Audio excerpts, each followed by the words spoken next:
पूर्ववैमनस्यातून मित्रानेच मित्राचा गेम केल्याची खळबळजनक घटना यवतमाळमध्ये घडल्याचं समोर आलं आहे.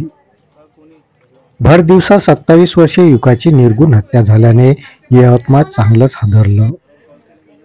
27 वर्षीय शहजाद हा दुपारी 3 वाजताच्या दरम्यान दुचाकीने जात होता. त्याच्या दुचाकीवर त्याचा एक मित्र सुद्धा बसलेला होता. पाटीपुरा परिसरात दुचाकी आल्यावर या दोघांमध्ये वाद झाला. त्यावेळी दुचाकीवर मागे बसून असलेल्या मित्राने शहजादवर चाकूने सपासप वार केले. यामध्ये शहजाद हा दुचाकीवरून खाली कोसळला.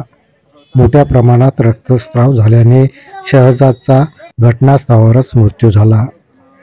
घटनेची माहिती मिळताच पोलिसांनी घटनास्थळ गाठले व शहजादच्या हत्येप्रकरणी 2 संशयितांना ताब्यात घेतले. यामध्ये सय्यद अमन सय्यद आरिफ हा यवतमाळचा राहणारा आहे, तर दुसरा संशयित अखिल उर्फ गोलू आसिफ सय्यद हा घाटंजी परिसरातील राहणारा असल्याचं पोलिसांकडून सांगण्यात आलं आहे.